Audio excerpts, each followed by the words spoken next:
Well, welcome back, everyone, to session 3. 30 minutes for lunch wasn't quite enough for me. I actually have both my desserts and my main sitting on the same plate, and I've yet to touch any of them.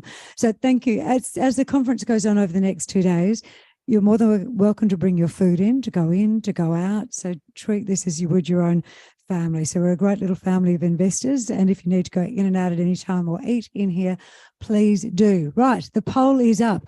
What will the gold price be in US terms at the end of 2023?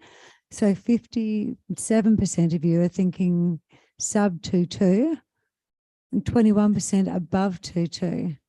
Interesting, isn't it? So we'll keep that going. So thank you very much for your contribution. We'll see what the next question put forward and puts to us. We have got 110 minutes of power investment opportunities for you now. So we are ramping up our speed a little bit. The content will just still be as fantastic, but our presenters now will be doing 10-minute slots instead of 15. So I will have to be brutal. I'll be ringing my bell again at 2 minutes. I'll be standing at 1 and I'll be very close to you at 0. Ready, team? So my first, or our first presentation in this session is brought to us by ABX Group. They are, of course, focused on delivering materials and minerals for a cleaner future. Their major focus is on the discovery and development of an ionic absorption clay rare earth project, which is located in the not-so-sunny climate of Tasmania. And the person that's going to tell us all about it is Managing Director and CEO. Would you please welcome Dr. Mark Cooksey?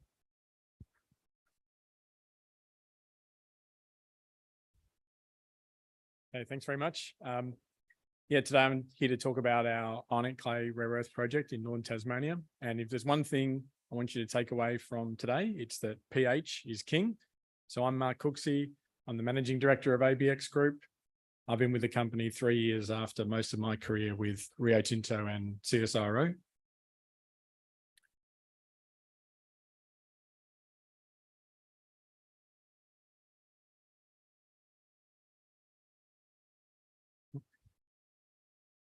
Take a look at the disclaimer slide.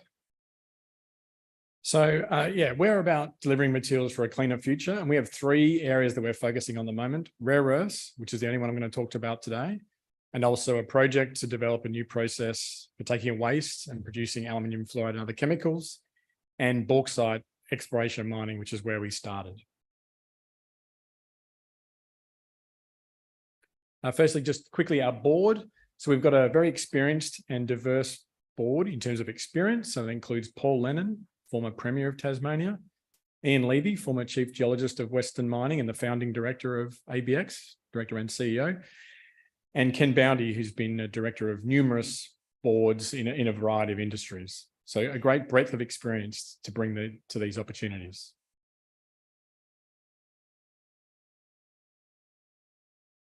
So I'm going to be quick with the rare earths market. We all know it's growing. The important thing to understand is that the value is dominated by the market for permanent magnets. So there's 4 rare earths used for permanent magnets. And despite that being about 1/3 of the volume of the market, it's about 90% of the value of the market. So all these rare earth projects, we're really looking at permanent magnets to justify the project and be the opportunity for the project. It's also a market that's growing very rapidly. With the transition to the renewable economy, these permanent magnets are critical for electric motors and wind turbines.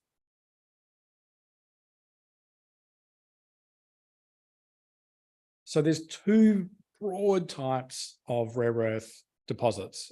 First type, which we're more familiar with, is the hard rock or the mineral deposits.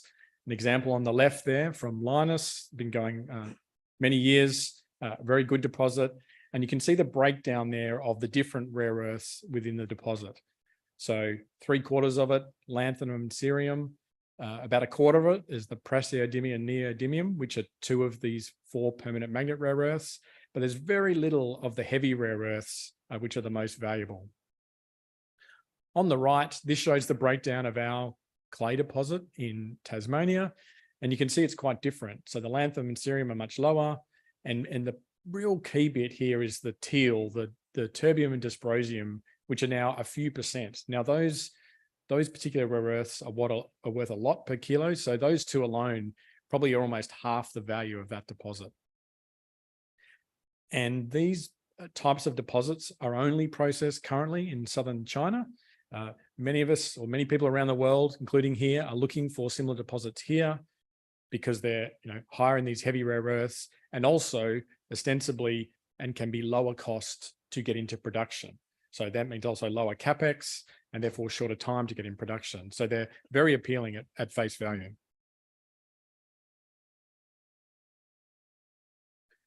So we're the first company to discover rare earths in Tasmania. You can see the map there, covering an area of northern Tasmania, 50-kilometre area, mostly just west of Launceston. And importantly, we've reported the highest extractions from this deposit from any sort of similar clay-hosted deposit in Australia. So it's really looking, attractive again at face value.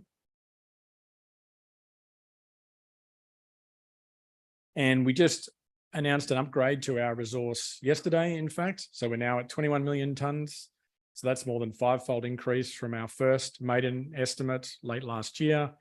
And sort of as a bit of a bonus from this announcement to the previous one, actually the grade's gone up and the thickness has gone up as well. And really importantly, this estimate is based on only 18% of our current prospective area. So there's clear line of sight to growing that resource.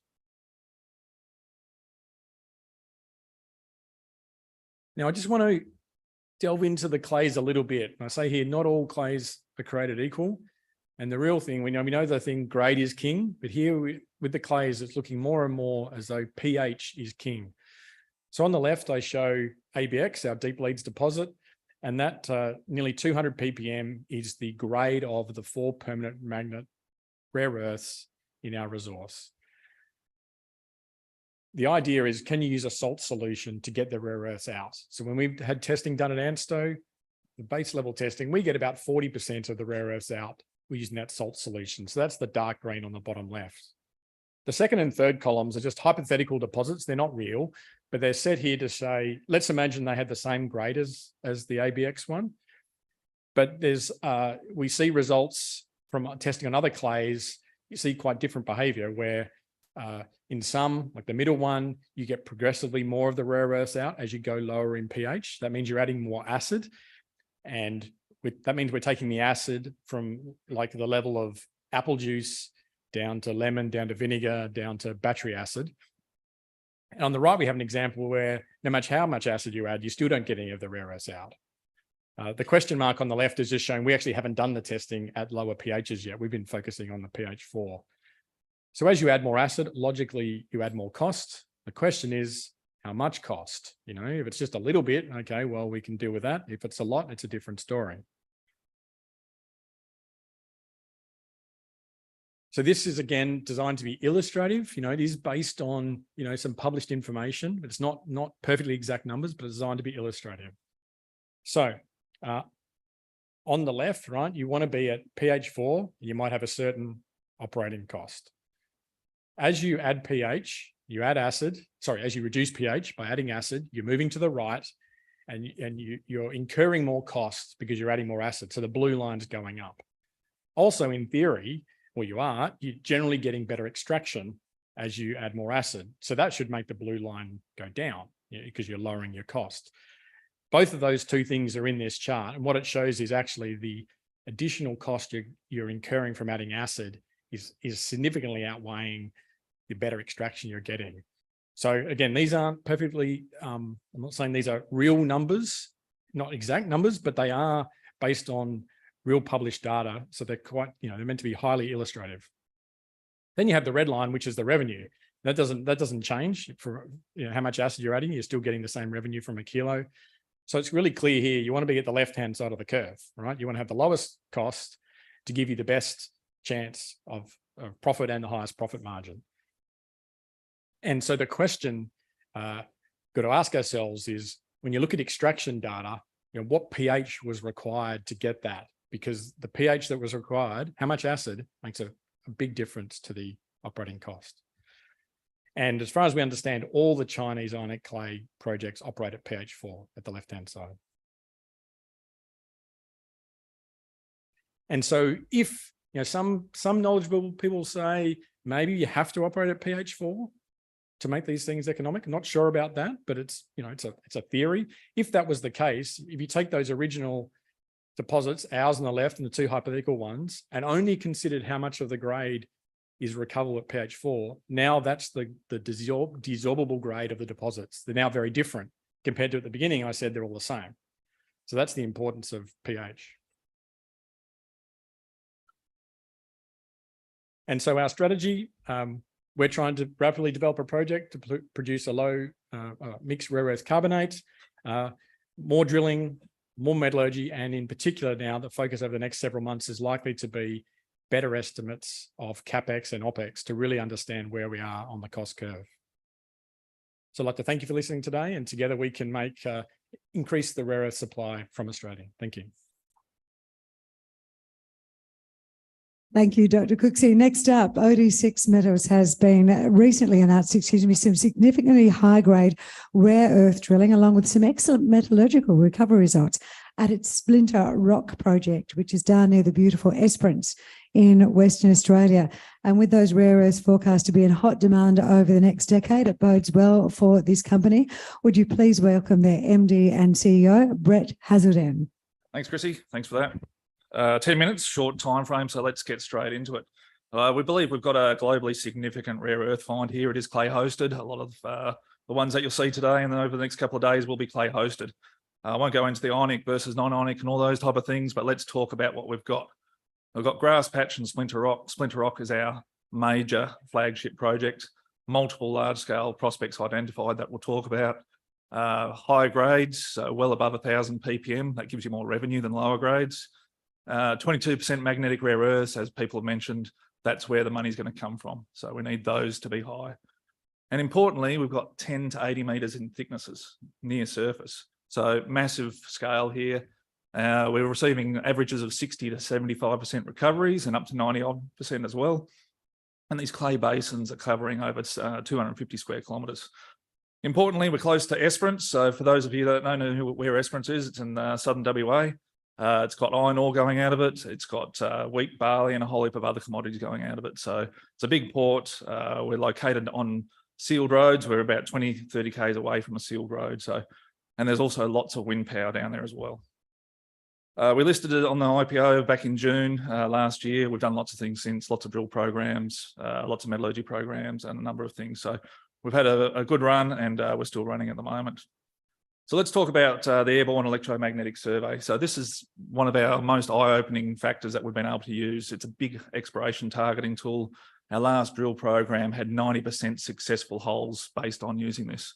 So this Technicolor little map on the right-hand side there really is just telling us the green and blue areas are the granites. The granites were the original host material that's been eroded off to clays over millions, hundreds of millions of years.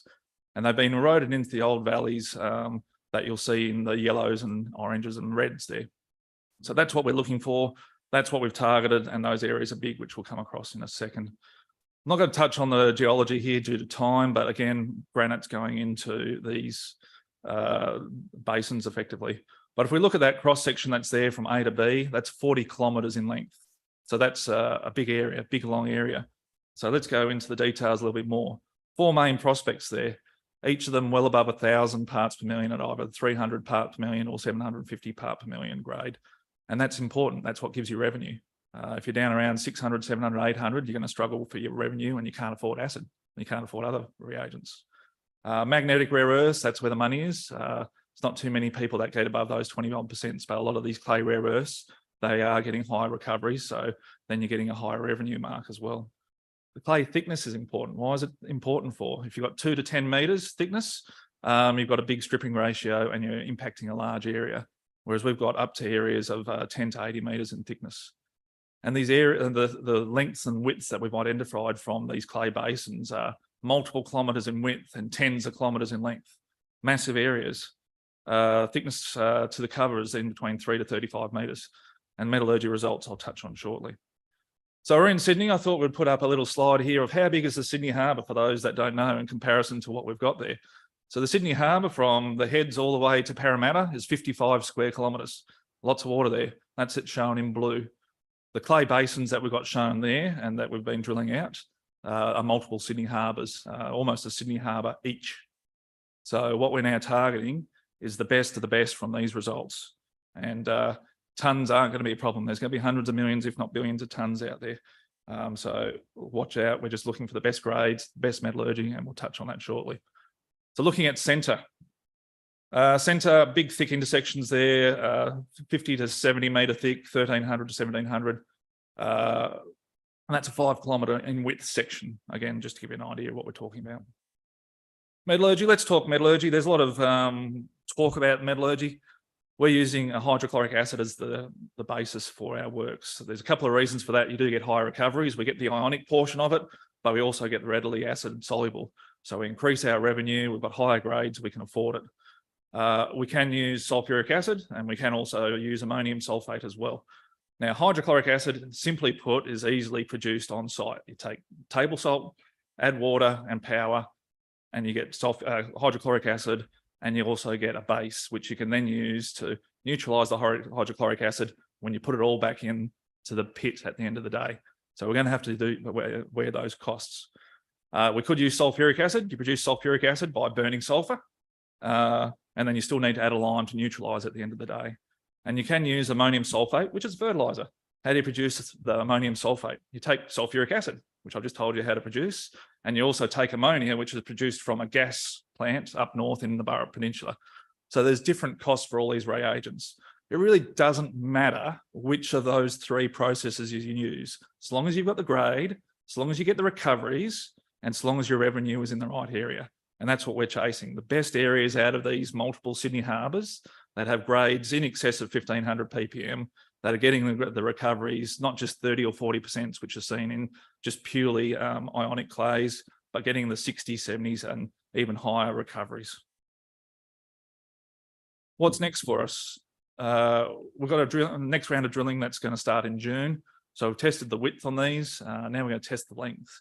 So 20 odd kilometres in length, we're going to test through the centre prospect. That's going to start in June. We'll have that finished by July and results coming out after that.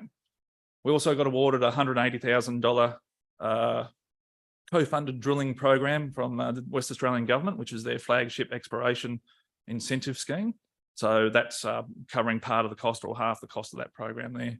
So good news flow that will continue to come out of that. So we're targeting a mineral resource. So this is going to be sizable to start with, and we're going to continue over the next 12 to 24 months to double, triple, and even go higher on those. But what's important in a resource? Grade, as always. Magnetic rare earth, that's where the money's coming from. Thickness, so low stripping ratios, low impact to the environment. And can you actually leach it? Can you actually get it out of solution or out into solution and then treat it from there? And let's talk about capital costs just briefly. I won't say numbers or anything like that because we don't know yet. But all these clay hosted shows have to have a very similar process. We stick it into a tank, we then take the solution, we then remove the impurities, and then we then put it in the back of into the pit. So the actual physical capital cost to build the tanks is going to be similar across ammonium nitrate, sulfuric acid, or hydrochloric acid. It's going to come down to what your operating cost is. How much are you actually getting out? The more you recover, the higher the revenue, the higher the grade, the higher the revenue. So that's what it's looking for. Corporate structure. We're not a $300 million market cap yet. We're only $30 million. So looking to go up a lot higher based on what we've got and the size of what we've got. We've only got 100 million shares, just over. We're a simple structure. We've got a good mix of retail, a few institutions, directors and management are obviously well and truly in there. We've got geologists in there. I'm a metallurgist and chemist is my background. We've got another one in there. So we understand how this all works.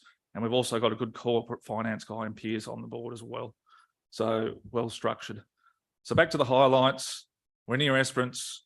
We've obviously got rare earths in multiple areas. I didn't touch on the market today because we didn't have time, but demand for rare earths is going to forecast to triple by 2035. What does that mean? We need another 10 to 12 rare earth mines developed in that time. So the reality is, it doesn't matter if you're in Brazil, doesn't matter if you're in Uganda, doesn't matter if you're in Australia. We actually need multiple mines to get up and running, and the industry needs to work together to actually get those areas up and running outside of China and actually new sources coming. We've got a good discovery there, good grades, good metallurgy, good size, and we've got a good skilled board.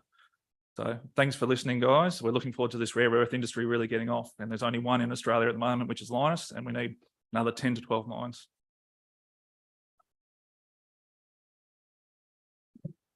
And I'm Brett, perfectly timed. AIC Mines are next up on stage.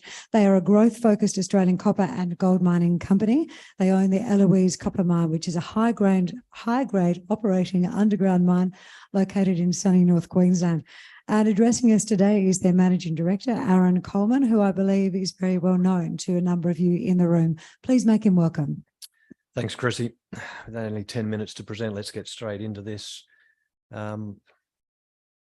AIC Mines is one of a very limited number of opportunities on the ASX to invest in a pure play Australian copper company. We're a copper company that is currently in production, is expanding production, has a well-articulated growth strategy, and is led by an experienced board and management team who have a track record of success.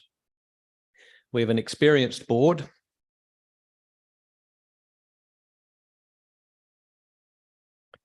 They've built mines and built companies before. They have the experience and expertise required to make AIC Mines a success. Joseph Alraghi, our chairman, was MD and executive chairman of London and Toronto listed Centamin Limited, where he built the massive Sukari gold mine in Egypt. Prior to joining AIC Mines, I was head of business development at Evolution Mining for the 10 years from inception. Many of the team at AIC Mines also previously worked at Evolution Mining. You'll see many similarities in our growth strategy and in our high standards. The board and executive team have large shareholdings in AIC Mines. We are very aligned with shareholders because we are shareholders. We are currently covered by 5 analysts, all with buy recommendations. Mike Evans at Acova Capital initiated this morning with a 65-cent price target on A1M. Mike is here at the conference. His research report is available at our booth. George Ross at Argonaut has a 76-cent price target. Dan Roden at Jefferies has a 65-cent target. Paul Kaner at Ord Minnett also 65 cents. And Peter Cormandy at Shaw and Partners has a 60-cent price target on AIC Mines. The average analyst target is an 80% uplift from our current share price. Surely worth a punt. Our flagship asset, Eloise, is a high-grade operating underground mine. It commenced production in 1996. We acquired it in November 2021. It's a sulfide ore body. We use conventional crush grind float processing to produce a concentrate, and that is trucked to Mount Isa for refining into pure copper. In the March quarter, just gone, Eloise produced 2,475 tonnes of copper, 1,136 ounces of gold in concentrate. The mine was cash flow positive. Production at Eloise is due to increase this quarter as we transition to more productive areas of the mine, and recent operational changes, namely new trucks and new production drilling contractor, take effect. Our main ore source currently is the Macy deposit. It is a much more productive deposit for us, essentially because it is closer to surface. The reserve and resource position at Eloise underpins a life of mine plan out to 2030. We expect to be mining at Eloise well beyond 2030. Due to the geometry of the mine, its depth and access to drilling platforms, the deposit is not drilled out. Most of the known areas of mineralization remain open along strike and at depth. Ongoing drilling is continuing to replace mining depletion year on year. When we acquired Eloise in November 2021, we said that we would add value through exploration success, resource growth, operational reliability, and regional consolidation. We have delivered exploration success and resource growth, and we expect to continue to do so. In our 18 months of ownership, we have increased copper reserves by 74% and increased copper resources by 109%. We've also made a significant new near mine discovery at Lens 6.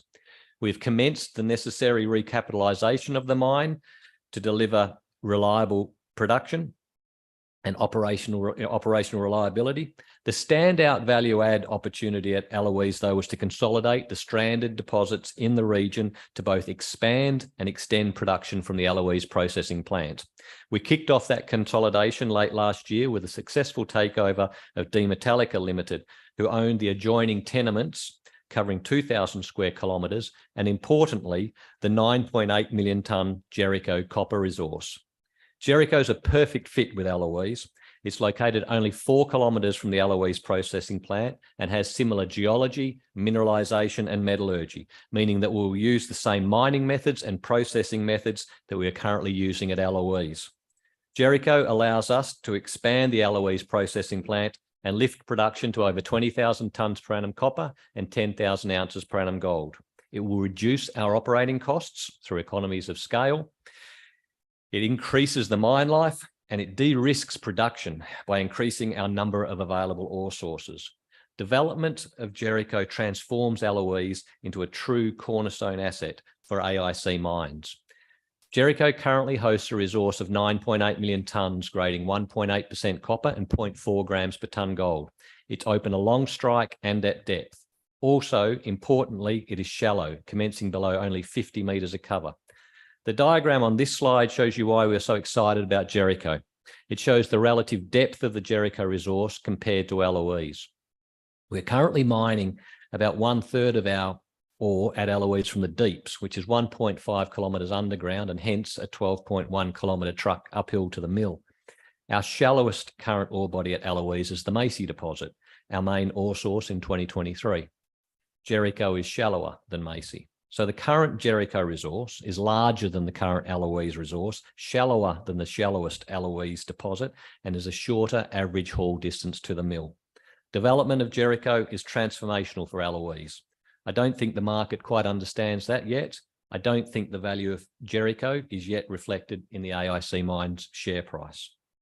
Our initial estimates are that Jericho development and Eloise expansion will cost roughly $85 million. That includes $25 million for studies, drilling and early works, which have now commenced and are fully funded by the $30 million capital raise we completed earlier this year. We currently expect the plant expansion to take a minimum of 12 months to complete, and that the Jericho box cut and decline will take 12 to 18 months to reach first ore. Please note, though, that the capital cost estimates in this schedule are early stage estimates.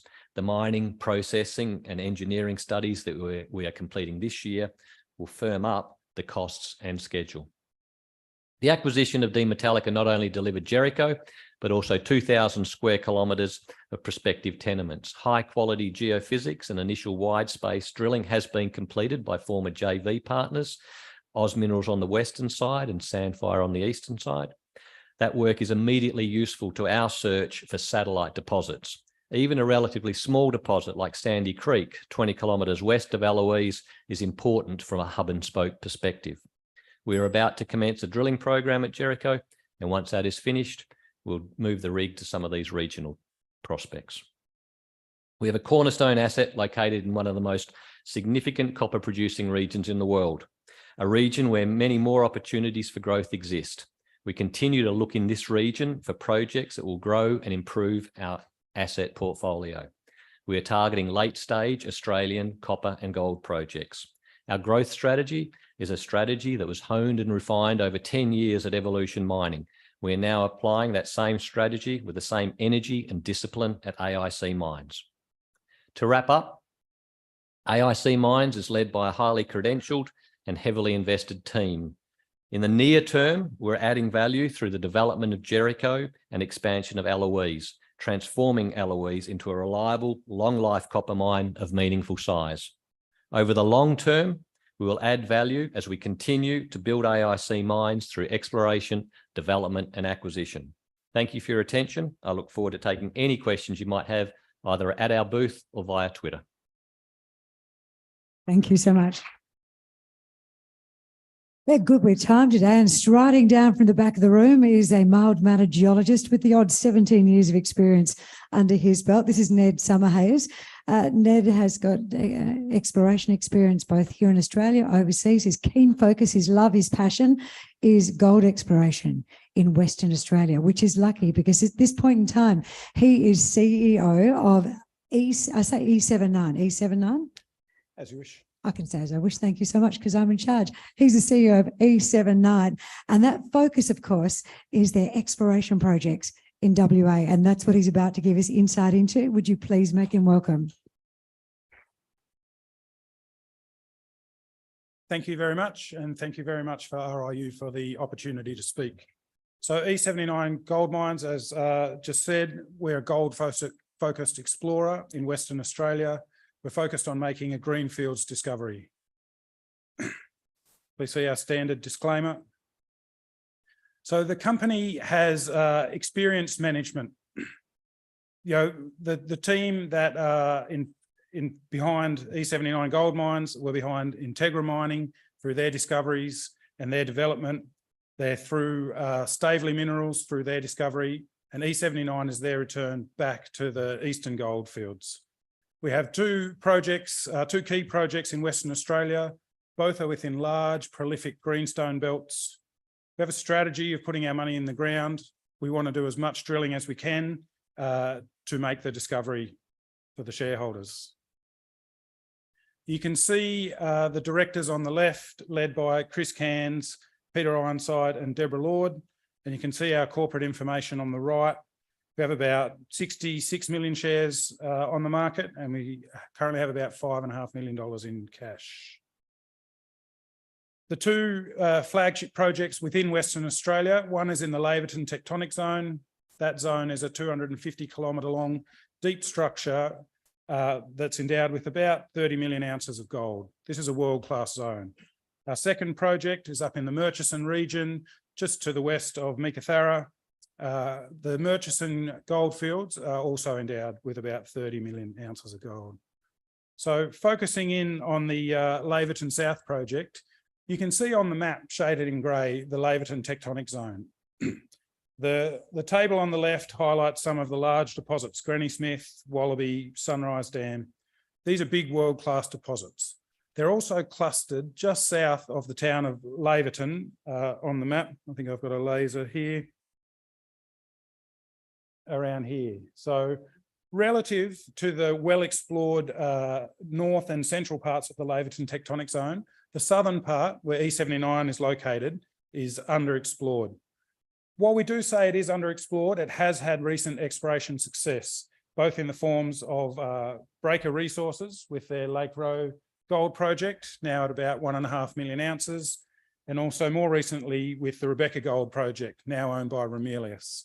Most of you will probably be aware that last week Ramelius completed taking over control of Breaker, and they're now 51% shareholder. So to get our two underdeveloped mines in the region now owned by the same owner is wonderful news for us. And in between their projects is where we have some of our tenements. We have two groups of tenements here, the Pingeon and the Lake Indana, both 100% owned by the company. The Pingeon area was a great one for us to start off on. It had a previous explorer, St Barbara, who'd done a lot of work and created a lot of drill targets that they hadn't followed up. This allowed us to list and drill within 30 days and start drilling in these regions. They had 4 walk-up drill targets, of which 2 have been tested by the company. And between targets 1 and 3, which you can see along this zone here, is Kerguela's Gift. So this is off our tenement, but drilling in 2011 hit 33 metres at 3.1 grams per tonne from about 50 metres depth, so that we know that there's ability of the rocks in the region, which go through our tenements, to contain thick, high-grade gold mineralisation.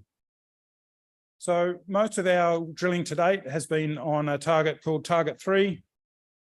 We utilised air core drilling to really define about a 2.6 kilometre long zone of anomalous gold. Within that zone, there were 3 kind of higher grade sections that we focused on. All of those got RC drilling late last year and found gold to around about 200 meters depth. It's quite a robust target, apart from the length. It's got some geophysical attributes, which are similar to some bigger deposits in the area. Gold's along a granite greenstone contact.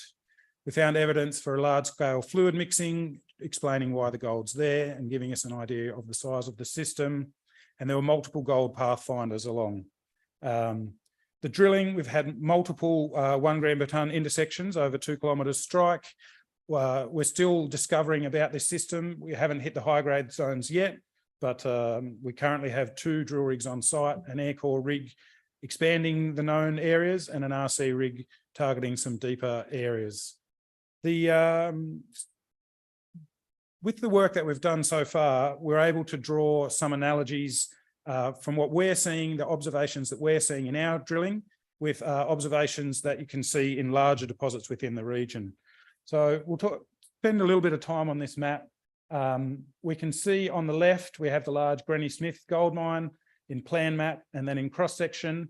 And on the right is our target 3 in plan map and in cross section. So both of these projects are in the Laverton tectonic zone. They're both within roughly 3 kilometre long gold trends, which are lower anomaly gold trends. The mineralisation is on the eastern side of a small granitic intrusion, and gold is not only within the granite, but also within the contact area. Importantly, when you look at the cross section, I'll go on too far. You can see this thick low-grade zone of gold, and then at Granny Smith and underneath along the contact is where the high-grade zones sit. The drilling that we've done to date highlights our thick low-grade zone, and we currently have an RC rig on site testing these high-grade portions. That drilling has been going for about a week, should finish in about 2 weeks, and we'll get results through after that. So we knew from the air core drilling that the granite is the target that we're looking for. So we undertook a gravity survey, which allowed us to try and map this granite at depth. We are undercover here. You can't just walk up and find it. We can find it with a drill rig, but the gravity enabled a much greater area to be tested.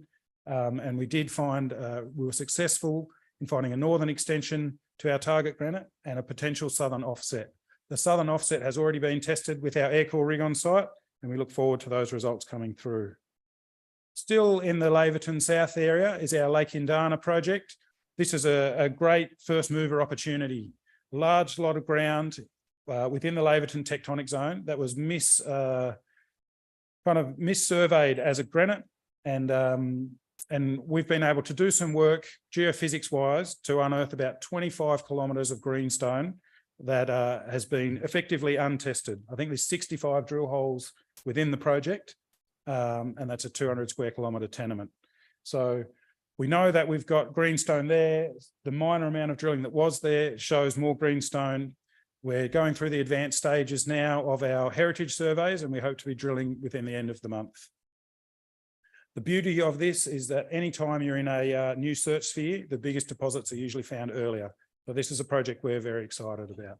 Our second project up in the Murchison, again, we've delineated where we want to be using our gravity. We've done, you didn't cut it off? That's all right, I don't need that.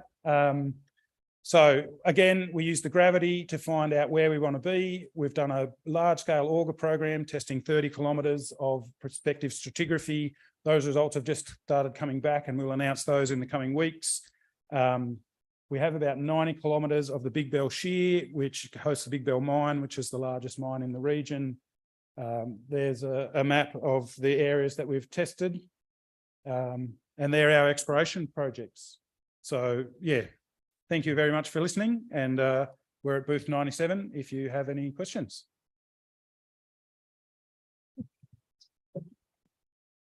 I was just checking you're okay, Ned, as you left the stage there. I didn't do that on purpose. You're perfectly on time. Well done. Right, Martin Stone, where are you, sir? Come and join. I'm sitting down the front. Very good. Hello. Martin is the Chief Financial Officer for Alltech Batteries, and they're going to give us an insight into their revolutionary German-designed Sir Energy sodium chloride solid-state battery, which is being commercialized for the burgeoning renewable energy battery storage market. Now, this is interesting future-facing tech because as we're talking about renewables today, they have no lithium, they have no copper, they have no cobalt, they have no graphite. So the big question is, what does it have? And what could it mean for your investment portfolio? Why should it be in there? Let's find out. Martin, over to you. All right, so talking about grid storage batteries, and that's what Alltech is focused on. So to understand what a grid storage battery is, we need to understand what a typical energy system looks like. So this shows you a typical green energy system where you've got solar parks, you've got wind parks, putting energy into the grid, and that is fed into houses and buildings and providing energy that way. So that's great, but what's happening is that a lot of the energy that's being produced by these green sources isn't being used by the grid at the time that it's being produced. There's too much energy being produced and it's not being fed into the grid. What's happening to it? Well, it's actually being fed into the ground, and there's a loss of energy there. In fact, Germany in the last year lost $2 billion worth of energy that it was producing from green energy systems and wasn't able to utilize. It was putting back into the earth and losing that. California last year wasted $3 billion worth of energy that it wasn't able to use and was wasted forever.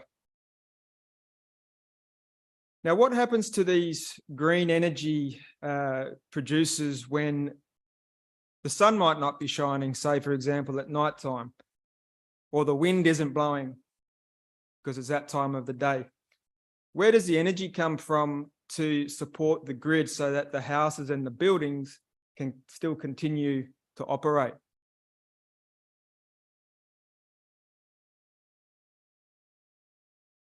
Well, the solution to that problem is grid storage batteries. Now, everyone understands that the world is heading towards a green economy, green energy production. Part of the solution is producing the energy, but what a lot of people don't realize and where this is all heading is also the requirement to store the surplus of the energy in the batteries so that energy that's produced intermittently can be stored in these batteries and then returned to the grid so that it can stabilize the grid at times when the energy is not being produced. That's what Alltech is focused on. That's what we're producing, is the grid storage batteries.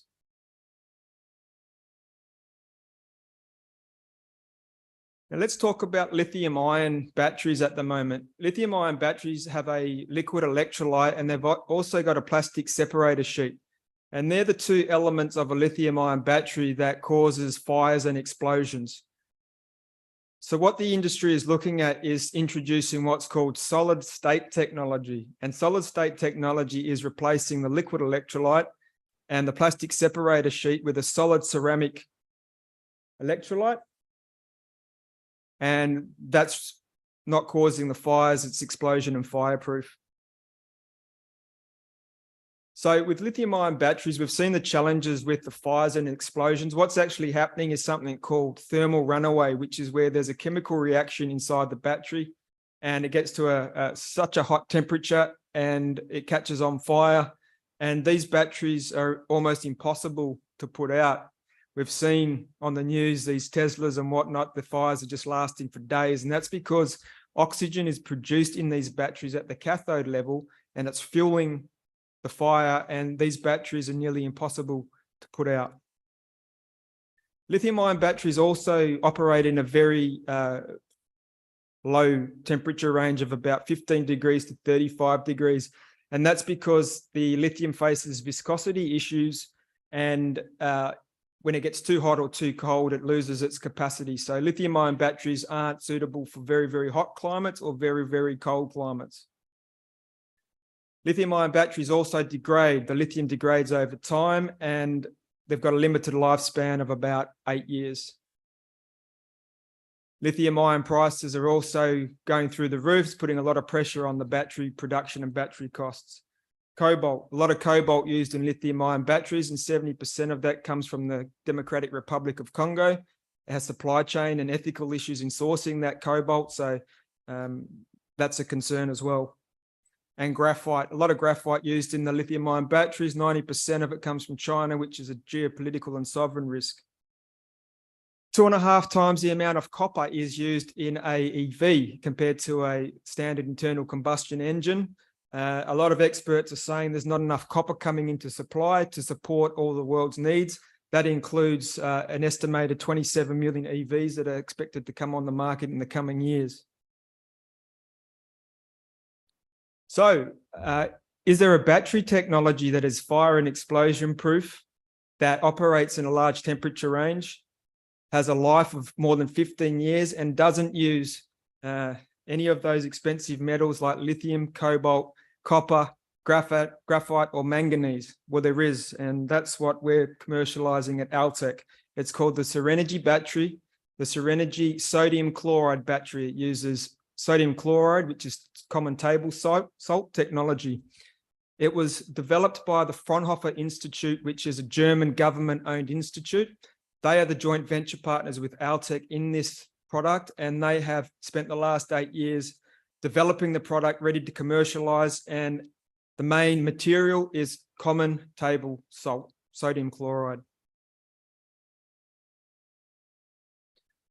Now, the Serenergy batteries are fire and explosion proof. We don't have the liquid electrolyte and the plastic separator sheet.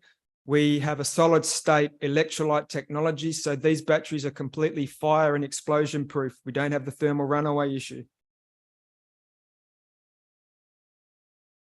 They also operate in a very wide temperature range. They last for over 5,000 cycles or 15 years. The sodium doesn't degrade like lithium degrades. The sodium maintains its fundamental capabilities. And we use common table salt. It's in abundance, it's readily available, and it's cheap. No cobalt. That chemistry doesn't require it. No graphite or copper. We don't need that at the anode section of our battery. The anode is self-forming sodium molten anode from the salt, so we don't need those materials either. We're ready to commercialize. Our joint venture is 75 Altec, 25% Fraunhofer. This is the facility in Germany where Fraunhofer's developed the battery ready for it to be commercialized. It's a 35 million euro pilot plant facility. We're building, or we're commercializing, a 100 megawatt hour plant in Saxony in Germany on land that Altec's got, 14 hectares. That's a center of EVs and battery technology in Germany. Fraunhofer estimates that the product will be 40% cheaper to produce because we use a sodium technology. We don't use the expensive metals. We're doing a bankable feasibility study that will be available at the end of the year, and that will confirm the costings of this, but we expect them to be 40% cheaper than lithium-ion batteries. Now, just to leave you with, I've got a small video here that I'd like to play, which kind of summarizes and wraps up everything I've been discussing here. So here we go. In a breakthrough for battery technology, Australian company Altec Batteries has launched a design for a 1 megawatt hour sodium chloride Serenergy battery pack destined for the renewable energy storage market. The product, called Grid Pack, uses an innovative new sodium chloride battery technology. One of the unique features of these batteries is that there are no moving parts, such as cooling fans, like in lithium-ion battery packs. They're totally silent and can be installed close to residential neighbourhoods. These innovative batteries can even function in extreme temperatures, from frigid cold to scorching desert heat. They also have a lifespan of over 15 years. That's nearly double a lithium-ion battery. The plug-and-play feature of the site installation for the grid packs ensures that they can be easily installed in remote locations. Additionally, the containers have been designed to be stackable, which minimizes the battery footprint.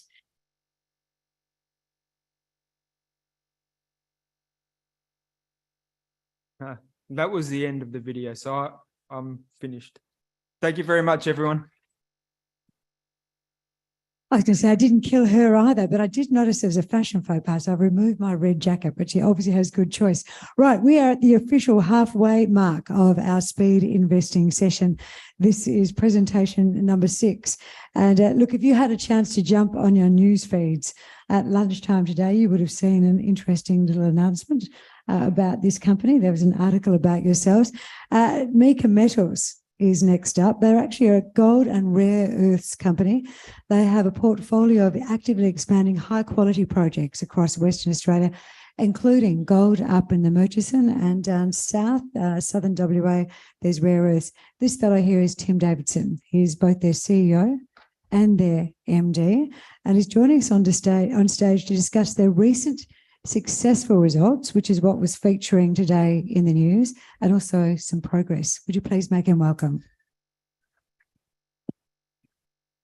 Thanks very much, Chrissy. It's great to be here, and it's great to share the Musgrave Metals story. And that story right now, Chrissy touched on some really good rare earth results that we put out, but really the focus of the business right now is advancing our Murchison Gold project through to development. We've got a really exciting project there. I'll touch on that today.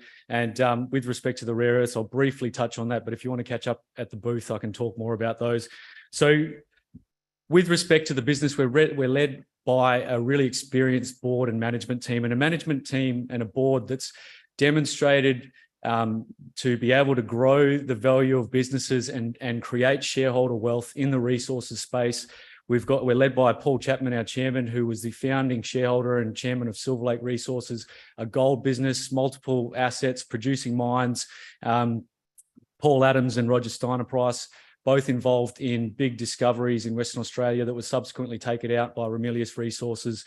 Our exploration manager, Duncan Franey, again involved in the Tampere discovery, taken out at a premium by Ramelius, and Chris and myself, both mining engineers. Our experience is in operations. So look, we've got an experienced team, a team with the right experience to take this Murchison Gold project through to development, and a team that's demonstrated their ability to create value in the resources space. The other really important thing is that we're heavily invested in the business. So we've invested $2.8 million, that's the board and the management, in the business to date. And on top of that, if you look at our incentives, the management's incentives, those incentives are priced, or the performance incentives are priced at a share price of around between 10 and 12 cents. So there's a huge incentive for us to grow the value of this business, and that's what we're actively trying to do. Now, if you look at the capital structure, we closed on Friday with a share price of 3.4 cents. It gives us a market cap of around $35 million. We finished the March quarter with just under 5, so an enterprise value of around $30 million. And if you look at what underpins the value of the business, it's 1.2 million ounces. We feel it's largely the 1.2 million ounces at a very high 3 grams per tonne global grade in the Murchison. And if you value us on that resource alone, EV per resource ounce basis, it works out to be about $25 an ounce. Now, we feel that is that's a very low valuation given the quality of that resource, given the grade of that resource, and we feel that, and given our experience and what we see in the industry, it would be very difficult to go and drill out a resource of that size and that grade for $25 an ounce. So there's a compelling valuation purely on the resource and the EV per resource ounce metric. Even if you disregard any of the upside from exploration success, resource growth and development that we're working towards. Now, we're in a really good location in terms of being able to develop this asset. We've got fantastic access to infrastructure, roads, sealed airstrip in Meteoric. That's how our crews get in and out. We've got good infrastructure on site. And in terms of how we're advancing this project, the pre-feasibility study we're completing at the moment, that will be released next month. And that contemplates a production plan that has multiple mines feeding into a central mill to de-risk that production. So it's a really exciting project. We're really enthused by it. Now, just briefly touching on our peer group in that region, in the Murchison region and proximal to our project. If you look at the grade there, our resource grade There's only one other company with significant scale in terms of resource that has grade comparable to us, and that's Walluna at 3.7 grams. Our global resource grade is 3. In terms of our project, we own it 100%. We've got a significant land holding, 280 square kilometres. 100% of that resource is on granted mining leases. So in terms of expediting through to development and production, that's a really good tick in the box and expedites that process. And I mentioned that we're serviced by really good infrastructure there with the highway running right past our Andy Well mine and the sealed airstrip in Meekatharra. Now, in terms of the mine plan, key for us is de-risking that mine plan, and the pre-feasibility study contemplates multiple mines, so open pit and underground, various ore sources that provides flexibility around production. And you can see some of the resources that we'll be drawing on for that pre-feasibility study. The key focus for us now is completing that PFS, getting that out next month, and upgrading. From there, we look at upgrading the resource and growing the resource. And what that will deliver for us is both an expanded production profile and an increased mine life. So that's the key focus for the business as we move forward. In terms of the resources themselves or the mines, Andy Well, very high grade ore body. This was mined up until 2017 in an Australian dollar gold price environment of $1,600 per ounce. So about half of where we're at today. 330,000 ounces were produced at 8 grams per tonne. There's still 500,000 ounces, 500,000 ounces in the ground there at 8.6 grams. 3 of the 5 lodes that host that resource have never been mined. So they're completely virgin, have no mining history. All of the lodes remain open at depth. And we see a really strong opportunity to grow that resource as we re-access the underground and use the underground development as platforms for drilling at depth to expand that resource. So we see a great opportunity to grow that resource at depth. On site, from that previous mining operations, we've got significant valuable infrastructure. We've got workshops, we've got stores, buildings, powerhouses, as well as 6 kilometres of underground capital development, which we'll be using as takeoff points to go and access that resource and monetize that resource at Andy Well. 15 kilometres to the southeast of Andy Well is our Turnberry deposit. This is a virgin deposit. It's under about 15 metres of transported cover, which is why the old timers didn't discover it. There's no shafts on it. It's never been mined. 685,000 ounces at 2 grams per tonne.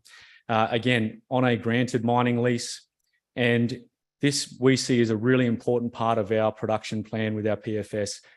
Initially an open pit, a large oxide open pit, followed by a higher grade underground mine. The resource is very well understood. So over 80,000 metres of drilling has gone into it. So we've got a very good understanding of the geology. And if you look at that resource in long section, the resource has about 1,600 ounces per vertical metre down to a depth of about 200 metres. So it's very well endowed, and it drops off from there. And that's a function of lack of drilling. So as you get down below 200 metres, the drill density drops off, and that's the reason the OVMs drop off. So this is a fantastic ore body that will be a key part of our production plan with the PFS. St. Anne's, this was a discovery that we made mid last year, and we've spent the last 6 months drilling this out into a resource. It's a very high-grade, shallow oxide open pit that'll be complementary to our Turnberry open pits as part of that PFS study.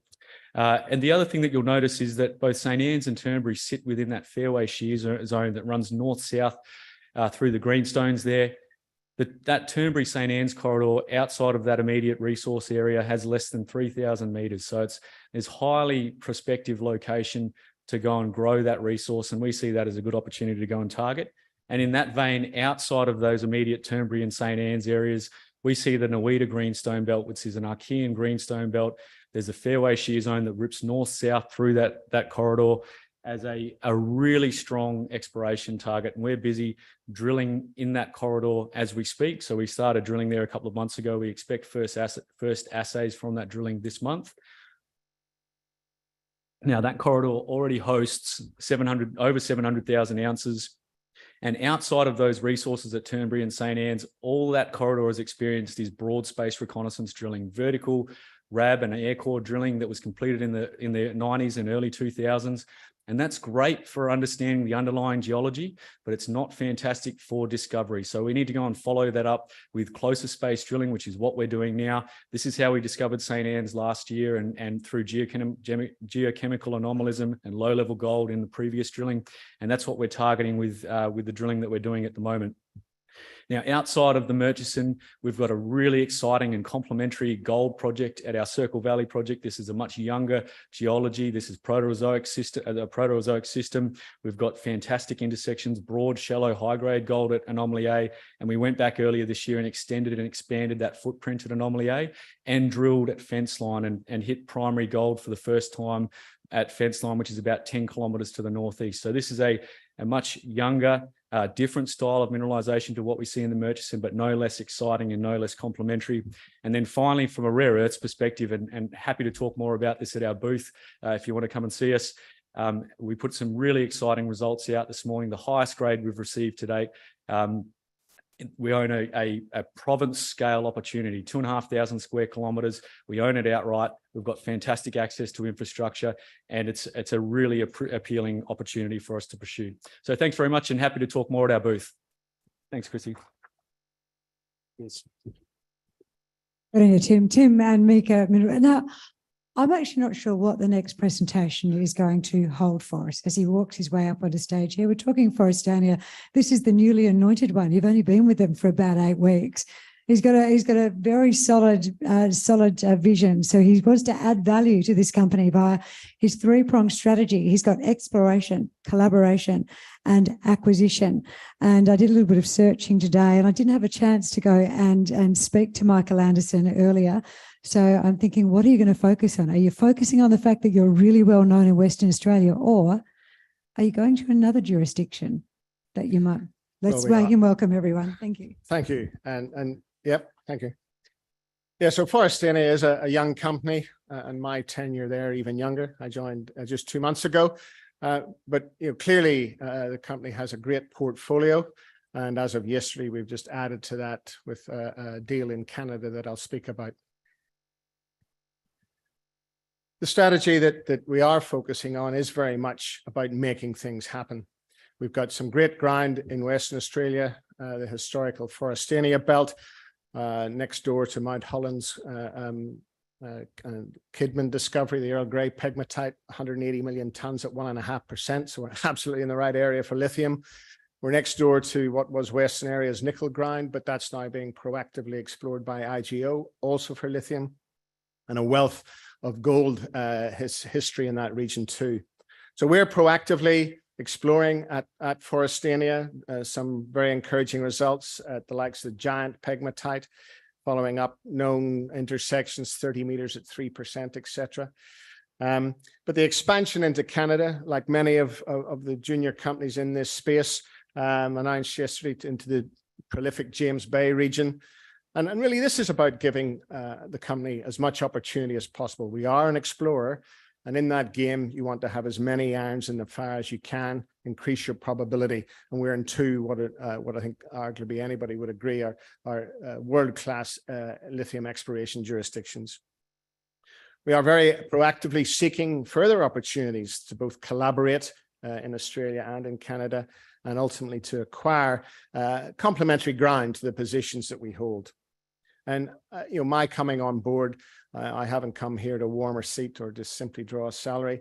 Very keen to make things happen and determined not to stand still as we look to add value for our shareholders and stakeholders.